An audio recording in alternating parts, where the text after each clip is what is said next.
Welcome into the Tour Coach, everybody. I'm your host, Tony Ruggiero here. Appreciate all of you that follow us, that listen to us, and participate with us. If you're new to this, my name's Tony Ruggiero. I'm a golf coach and teacher down in Palm Beach Gardens area at Old Palm, where I spend a big chunk of my time, where I'm lived in Mobile, Alabama, and have a studio here for a long time, and travel around the South and the country as well, teaching folks on the LIV Tour, the PGA Tour, LPGA, Epson Tours, colleges, and so forth, as well as anybody that wants to get better. And these are a collection of my conversations and the stories and the people that I meet on the road or that I teach with, whether they're coaches, players, sometimes students that have interesting stories. All of it is an effort to bring you the people that I find fascinating, that I find have a story, that I find can help all of you improve your golf game or improve your coaching, or just fuel your passion for getting better at the game. So we hope you like the Tour Coach, and if you like it, please do us a favor, like it, subscribe to it, share it, and also want to remind all of you that here at the Dew Sweepers, we've been really making an effort. I know a lot of you've reached out, really made an effort to put out a lot of content. I know the instruction game is changing. There's more and more content. That's where those of you that are passionate about and have a desire to get better at the game go, is to the sources of content. You can always find us on at the Dew Sweeper on Instagram, but in particular, our Dew Sweeper TV on YouTube. All you got to do is go to YouTube and type in Dew Sweeper TV. And once again, we've got a major coming up. So we're in that stretch with a bunch of majors through the season, and we're going to run another contest. We've just dropped another Pro Work episode. And look, so starting now, I draw the night after the U.S. Open, Monday night. All you have to do is go to Dew Sweeper TV on YouTube and watch the Pro Work episode, where we take Fred from shooting 85 down to 75. True story, golf.com article backing it up. And type in hashtag Pro Work or hashtag Tour Coach or hashtag Dew Sweeper TV. You pick.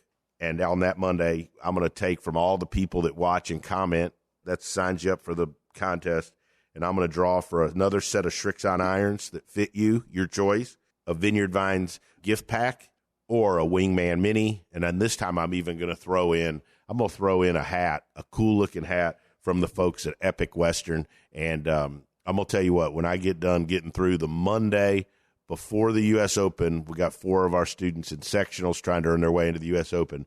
We'll be sitting there that night drinking me one of those Palomas from Epic Western. Folks, if you like sipping something cool and refreshing, a cocktail, and there's not going to be anything better as the heat gets up in June and we're watching the U.S. Open in a week, grab you an Epic Western Paloma. Trust me, you won't be disappointed. And, of course, as we get ready to head into these conversations that are going to help you with the game of golf, none of this would be possible without the folks at Bushnell, Srixon, Vineyard Vines, Epic Western, as I just mentioned, and my boy Mitch McConnell and Buick GMC, Taylor Martino and Rowan, and Blaine Stokely. They're the best. They support the Dew Sweeper wherever we go, whether it's on the airwaves here in our content or on the radio. So keep listening here to the Tour Coach, and please like and subscribe us, and we hope you like what you hear. All right, good. Welcome into the Tour Coach. My name's Tony Ruggiero. Most of y'all listen know that. And joining me today, this will be a little bit different tone here on the Tour Coach. But joining me is Dr. Greg Carton, who you've heard many a time here, as well as Noah Firestone, who was Grayson Murray's best friend. He caddied for him for the period of time. He was caddying for him a bunch the period of time that I worked with Grayson, a little over a year and a half ago. And today's discussion is going to be really about mental health and the struggles that everybody goes through, and how to deal with it. And hopefully through sharing some stories, sharing some experiences, and some talk, we can reach somebody or help somebody out there. So Noah and Greg, Doc, thanks so much for joining me. Noah, why don't you go ahead? We talked a little bit before we came on. Kind of start with the story as you see it. Yeah, thanks for having me, Tony. But, Grayson and I were, he was my boss at one point, and he fired me. But, he fired lots of us. It's okay.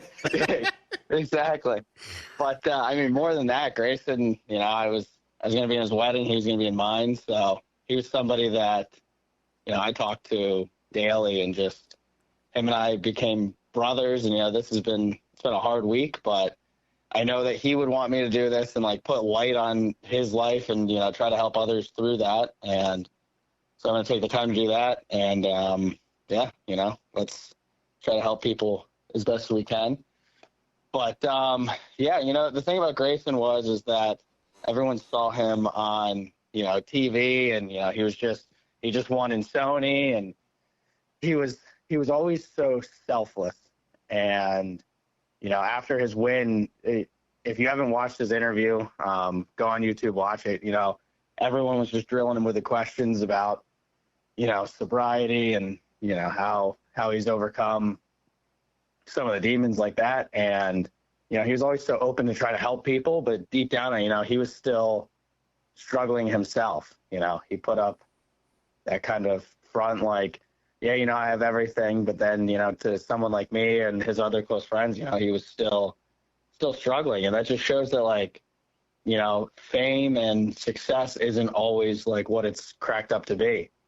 Him and I had many conversations about, like, what makes him happy, and like he would always talk about, Tony, you've seen it. Like, he loved his dogs, he loved his nephews, yep. And, like that was like his thing. And, he loved being one of the boys.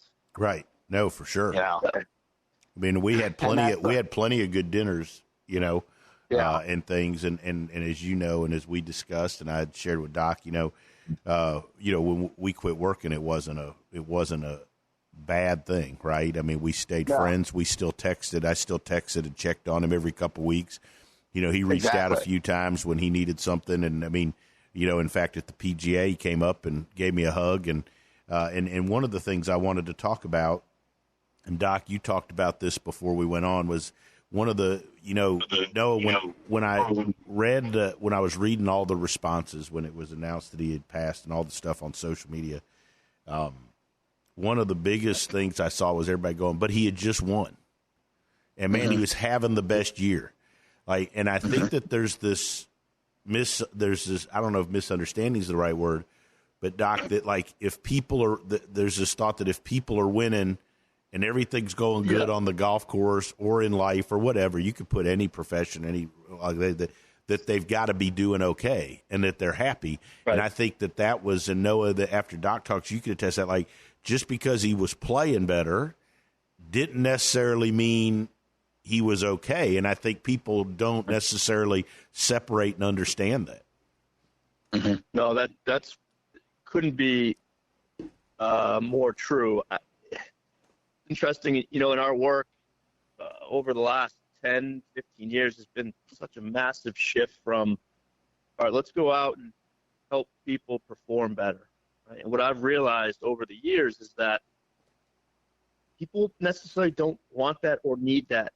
They're trying to find some fulfillment in what they do. And because everyone assumes, like you said, it's a misconception that when I win or when I get my card or when I, break the course record, like then I'll be happy.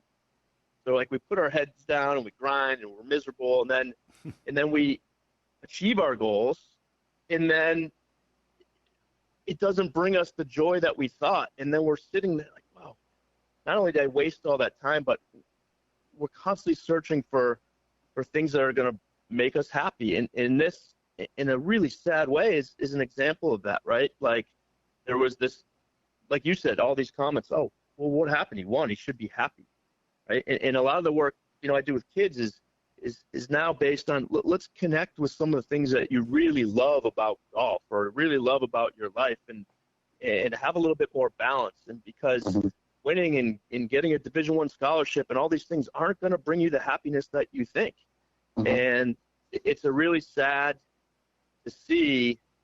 It's almost more sad to see people achieve their goals than not, because when they do, they're never as happy as they think they're going to be.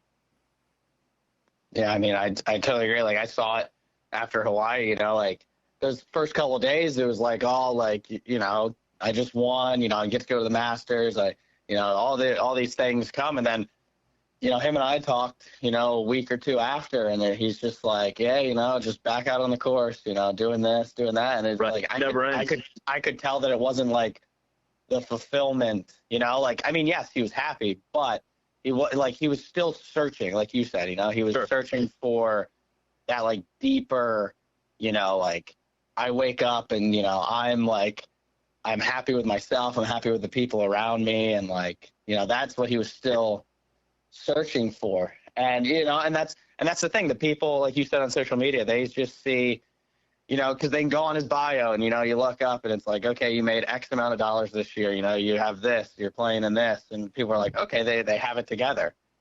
And then, I mean, really, you're sitting there and it's like, someone that he leaned on, it's like, I knew that like he still wanted more and the thing about Grayson was that, like, Tony, you can see it, like, he was so selfless and like, I mean, how many times did we go to dinner and you try to pay and he's like, no, this is, no, he was, thank you. This is me. Like, he was the most giving of his time, of anything to people. No, I thought, of all the people I've worked for, he's probably the most generous guy I've worked for, right? Especially for somebody that I've told Greg this, and you and I've texted, like, you always wondered if you could have helped him more or you could have done more. But, like, he was incredibly generous and to me, the mark of somebody that is a good person and is generous is they do the stuff when nobody sees or knows about it. I think it's easy to make gestures and do cool things when the media is showing and you're going to get a bunch of credit for it. But when you do the things and the little things day to day, trying to be nice to people and take care of the people around you that nobody sees or nobody's ever going to know, I mean, to me, that really shows you what's inside a person. Yeah, and like something that, I've been going through my camera roll and stuff just because, him and I were so close. So it's like this past week I've been trying to find like, happy things to look at because that's just, I mean, Tony, I'm usually laughing and joking around and, that's just who I am. And I was going back and I was looking through pictures of Grayson, and like the one that really got to me was we were in the Bahamas in Exuma, and they have like stray dogs everywhere. And he spent probably $500 that week on dog food for these stray dogs. And he would just go up to like a pack of them and just him like feeding these things. And like, I saw these videos and I was like, that's like the Grayson, like that's the guy that I know. And so no, you would say it's fair to say he was misunderstood too, right? Like, yes. I didn't mean to interrupt, but you had mentioned also before, I think it's really important, like everyone identified him as a golfer and he didn't want to identify with himself as a golfer. Right? Yeah. Like he wanted to be so much more. Golf was something he was good at. Yes. And he did it for a living, but there was so much more to him. Nobody really saw that. Mm-hmm. You think, Doc, do you think that that's part of when people, like you're looking at golfers or celebrities or whatever, is that part of, does that make the depression worse that people only see them as golfers or only whatever and they don't know the other parts? Yeah, I don't know if it necessarily makes it worse. It's more how you identify yourself, right? Like, so the example we use with parents all the time is when they're watching their kids play and kid plays great and they come home and they go get ice cream, they celebrate, hey, that was awesome. And then when they don't get treated the same way. So they start to develop this identity around results and what they do. Yeah, we're such a results-based society. Yeah. I mean, that's right. And if I play well, people treat me differently than when I don't. So then they start to crave that. And then when they do succeed, it still doesn't bring them the happiness that they really expect because it's not how they identify themselves. They're not golfers. Golf is something they do, and they happen to be good at, whatever it may be. But so trying to break away from identifying with being a golfer or being an athlete or whatever it may be, or an actor, whatever it may be, and being, focusing on other things, like being a good person, how you treat others, all these things those are the things that should be celebrated, not the results. And that's a really hard thing for professional athletes for sure. It's hard to break away from that identity. And I think it does. I think it causes a lot of stress and problems. Noah, talk a little bit about it. I think people think that playing professional golf is always glamorous. I can tell you, people think teaching professional golf's glamorous. It's not always that. I always thought Grayson, and you know him way better, but he really struggled with the grind of being on the road and being alone. And yeah, a lot, right? Yeah. And you could tell. I remember texting with him. This was before the win, but I mean, it's Sony. But last year when he was playing great on the Korn Ferry, and the text, like, just like you could tell he was lonely in hotels, and that was one of his big struggles, was the being on the road. And the more he was on the road and the more that got to him, the harder a time he had. 100%. And that's something that, like, since I've stopped working for Grayson, I work now, and then where I work, we're closing down for 3 months this summer. And he asked me this summer, would you want to travel with me, for some of the events? And I told him, I said yes, because I knew how hard, like, he just wanted company. Because, when he was alone, that's when he would sit there and, question himself for what he's doing and if that's what he wants to do. And, so that's something that we had talked about. I told him, I was like, hey, I'm free these weeks. And he was like, all right. He's like, let me know, and you're coming with me. And then, I was going to caddy for him the first event of the FedEx Cup playoffs in Memphis, because his caddy Jay's brother is getting married. So, and he was like, every time I saw him, he was like so excited for that. He's like, and then if he played well, he was like, hey, we're closer to Memphis now, and I get to have you back out and stuff. And it's just like, I could tell when he was getting lonely on the road too, because it was almost like the more lonely he got, the less he would reach out. And yeah, no doubt about it. And the shorter the answers got.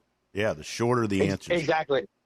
Exactly. I mean, because I knew, he'd call me and we'd talk for 30 minutes because, we'd talk about the hockey game the night before, that, he went to this restaurant and, it was great. But it's like, I could tell the longer he was on the road and, like, the more it just became, Grayson Murray, the golfer, like we were talking about, the more that he struggled even to reach out to a guy like me that, knew all the stuff. And Doc, is that pretty typical? Is that what? And because I think one of the goals for the three of us doing this was if one person listened to this, makes a better decision for them, gets help, right? Like, we've done something good. So, but like, is that typical? Or what are signs that people should look for? I don't know necessarily typical. I think, I'll use the caddy example. No, just like a lot of guys are starting to just bring friends out, right? Mm-hmm. They want someone out there to.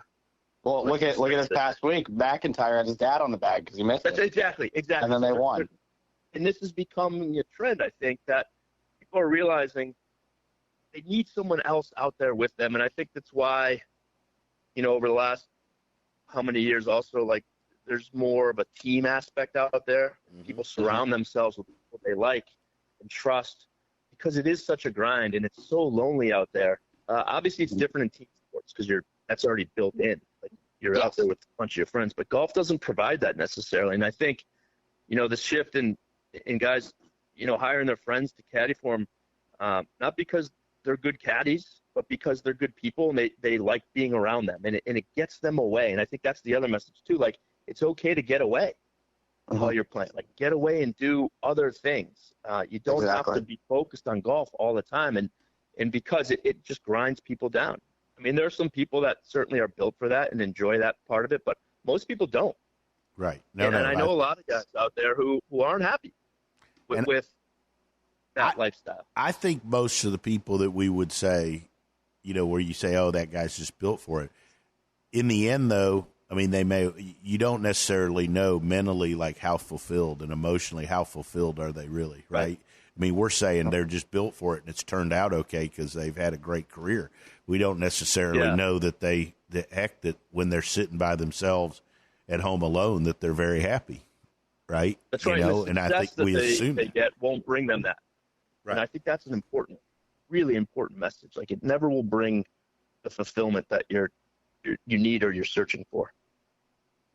But are there, Greg? This is more your, but like if you're friends of somebody that battles stuff like this, like obviously Noah knew, and I mean and you could tell stories I know, and I know I could from the times I was with him. Right. What's the way to help? What's the way to handle it? I mean, and I mean, I also think there's probably, to me, Grayson just at the end, I mean, Noah, you could attest this, but he just seemed very tired. Right? But like, Doc, how can we help these people? Or what do we do? Well, I think that is so important. The other reason it's important to be around people that know you and that you trust is that they can sense these things better than others. And there is help out there. Right? And all you have to do is ask. There's plenty of people out there. And it doesn't always need to be a professional. Mm-hmm. It can be a friend. And being a good listener goes a really long way in helping somebody. But there are plenty of resources when it comes to getting professional help too. I just don't think people either, one, aren't aware that they are, but they do exist, and two, know how to do it. But, there's websites, there's you talk to friends, and everyone's going to know somebody. And also the problems too is there's a stigma attached to it, right? Mm-hmm. Like that it's a sign of weakness still if you seek out help with your mental health. And it makes me sad. And I think it's really, it's not so much a weakness, it's the opposite. It's a strength that if you admit to yourself, hey, I'm going to get someone to help me a little bit. And sometimes it doesn't take much. Being a good listener. But there are resources, and there's plenty of people out there who know what they're doing that can help. It's just a matter of getting down to it and reaching out. And Noah, we've developed a nice network, and I know that's like a good example, right? You have a nice network of people, and you're always referring people to me, and that's an important step. And anyone who's listening to this, feel free to reach out. Well, I mean, you've been a help to me. I mean, I'm not, heck, I mean, Noah, as you know, like teaching too, it gets lonely. And sometimes I always talk about in my situation, which isn't anything like what we're talking about, but like you get to where you equate your worth as a person with how the guys are playing. Right. Yes. And heck, Noah, we ate a bunch of dinners together. I mean, I struggle with that. I've struggled with it a bunch. Right. And Doc, you've helped me a ton with that.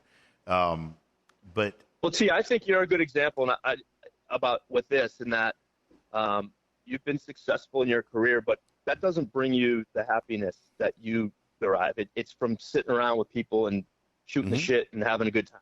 And then we've made that model work in these camps, right, where we let these kids and adults know that you can actually have fun with a group of strangers and people who are there for the same reason, and you can have a really good time and still get better at golf. But there's more important parts to it. Like the best parts of these camps are not when we're grinding on the golf course. It's when we all get together at dinner and share stories and listen to each other and talk. And those are so powerful. And it's why I've always loved going to them, because that's where people derive the most happiness and fulfillment, I think. And again, I think one of Grayson's legacies is going to be how open he was the past year, 2 years, where about his struggles with it, and that because Grayson was, he was a manly man. I mean that like he was like a guy's guy, right? Like you wouldn't say there was anything, weak about him, right? Like, he hit the shit out of it. He could hit it a long way. He was emotional when he played. Like, not even just in golf. In everything. Everything. Competitive.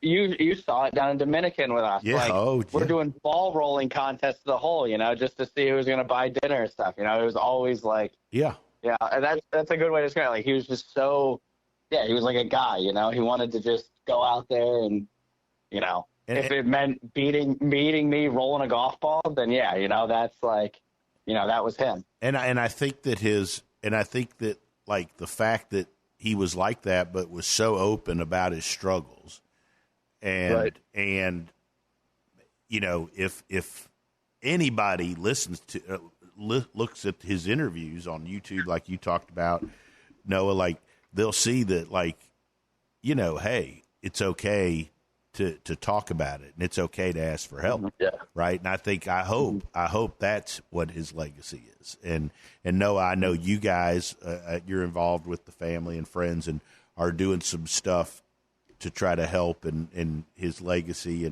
and the way people remember him and honor him. Talk a little about that, if you don't mind. Yeah. So yesterday at the service, you know, I got dinner, like, with his parents Sunday night, the last Sunday. So the day after, you know, we were just kind of talking and telling stories. And, you know, it's something that, like, dawned on me. I was like, you know, if we can save, like, one person in his name, like, you know, that's more than enough. And, you know, and that's what he wants, because he was such a giver. But I know, in talking to the family more this week and everything, they're going to start a foundation for mental health and suicide awareness. And I'm pretty sure it's just going to be named the Grayson Murray Foundation. And, you know, I know that right now everyone's kind of grieving, but I know that that's going to be kind of the kickstart for everyone, not to get past it, because we're never going to get past it. You know, I'm going to look back and all the, you know, the things that I did with my friend, and, you know, things that I'm not going to be able to do now. But I know that with this foundation, you know, we're going to, and like you said, it's going to be more like a family type thing, you know, and, like, everyone that was connected to Grayson is going to feel that type of family bond through this, you know. And I was talking with his, you know, with some of his friends, and I'd love to go around and, you know, Grayson, he was about as American as it gets, you know. Yeah. And, like, and that's something that, like, I kind of want with my help with everything. I'd love to have it be with, like, veterans as well, because, you know, he loved our military and everything like that. And, you know, other people, you know, our age that were struggling. So that's something, you know, with this foundation, we want to make it as big as we can, because, you know, we now, and, like, I've been talking to my family and everything, we control his, you know, legacy and how people portray him, you know, because when people just see him on the TV, you know, they see the, you know, some of the antics and the club throws and stuff. People are like, oh, you know, he was good at that too. Like, he was good at that too. He was very good at that. But, you know, like, now we get to control, like, you know, Grayson Murray's name. And that's something that's, like, you know, through this, you know, once we get more details, I'll put everything out. But, you know, through this, if we can just help one person, he would be so happy, you know. And that's something going forward that, you know, I'm excited to invest time in. You know, a couple of his friends at the service were, his family, and, you know, that's just something too that, you know, because we talked about never being alone, and that's something that's going to be so good for us and the family, you know, is that we are going to become all one, you know, and that's something that we've talked about this week, that's what he wants, you know. He wants all of us to join in as one to help people, because of how selfless and, you know, how great he was to everyone around. Well, you guys getting that message out about the person who he really was, because he was misunderstood. For sure. It's going to really help, I think, a lot with the grieving process to spread the message about who he really was. And through that, I think maybe you won't be surprised at how many people will be helped by that. Right? Just that. And that it's okay to ask for help, and you could still be this, you know, strong guy and successful golfer, but you can also admit, you know, when you need some help, and that's going to help a lot of people. I'm glad to hear that. Yeah, because I just think the more people that understand that it's not a weakness if you ask for help. Exactly, it's a strength. You know, that you're strong enough to peel back and, you know, just say, hey, you know, I need help. You know, that's a position of strength and not weakness, and that's something that, you know, as you know, because we've grown up, and it's like, okay, you're the guy. You know, you're supposed to be strong. You're supposed to be this. You're supposed to be that. And it's like, when are we going to be the ones to be like, okay, you know, I need the help, you know? And that's through this, I think we're going to help a lot of people because they're going to see that it's a strength, because for them reaching out, it's going to make everyone around them better. And that's something that I know he would want for all of us to do. Yeah, I agree. I agree 100%. Guys, this has been awesome. Doc, I mean, what's the best way for people to get help real quick, to let people know? I know we don't have necessarily numbers we've got to give out, but where for anybody listening that, does, need to take a step to get help, what's the best thing to do? Ask around. There's enough people that will be within your network that will know where to go. There's plenty of good resources online. I don't have any websites or anything off the top of my head, but if people want to reach out to me, my phone is always I'm always available. And just to start that conversation and whether or not I can help or point them in the right direction, happy to do that as well. And Noah, happy to be of any help I can be with the foundation. And I have plenty of people in my work circle and peers, colleagues that I'm sure would be happy to help as well. Same here, Noah. As you know, any way we can help, let us know, please. And that's something where golf's so great. It's like, you've run into so many people and you're like, wait, I know this person from here, and you could be across the country. And that's where golf, it is like a family. And like this kind of thing it's going to take off just because of, how close the golf community is. And here's why it will also take off, because there's a lot of people out there that need the help as well. Yes. Right. And exactly. It's a huge need, and it doesn't take much. Exactly. It's just getting the ball rolling and, having the right people around to, really get this thing to have it be their passion. And, and I think we have that, which is really cool and really exciting. Absolutely. That's great to hear. Awesome stuff. But, Noah, thank you. Before we go quick, I want to tell one Grayson story. Oh, just so, absolutely. Everyone can absolutely. So everyone can kind of see the kind of guy he was. All right. And like, you've seen it, I've seen it, but it's like, if one person can just be like, okay, that's like, this is how I think of Grayson now, that's what I want to do. So this past, in February, it was my birthday, and him and I played, the course I work at down in Florida, and we were kind of running late, and we were going to Drive Shack, which is like Top Golf but in West Palm. And we get there, and he's him, he's trying to trim down, and he was on a diet and everything.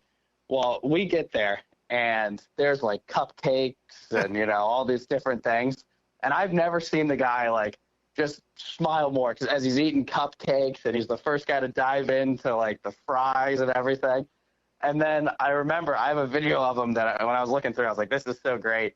He's sitting there at Drive Shack, and he has like 10 balls lined up, and he's just firing them at the range picker guy. And everyone's laughing. He's having a good time. And I captioned it Masters Prep, because it was before that. And, it's just like, that's something I wanted to just tell people. It's like, that was the guy that I know. All he wanted to do was just hang out and have a good time. And it's a really good memory I have of him, because it's like, we see these guys as, they're just, they're on TV and the PGA Tour, but like the things that made him happy were what we did as kids of hitting golf balls at the range picker, and like, that's just something that I wanted to kind of end it with, is like an uplifting, that's the Grayson that I know kind of deal. And that was the Grayson we all knew. And that was a great story. Noah, thanks for taking the time. And if you'll do us one favor, as stuff comes out with the foundation and ways for people to get involved, share it with us so we can share it on our social channels as well. And obviously when this comes out, we're going to share this so we can spread the word as much as we can. Doc, thanks as always for your time. I'll look forward to seeing you in a week or so. And Noah, please, as always, I know we'll be in touch and be linked through this. Yeah, Tony, when you come down to Old Palm and you need some help, let me know. I'd love to help you out this summer. And appreciate it, guys. Thanks so much. All right, guys, have a good one. All right, thanks, guys.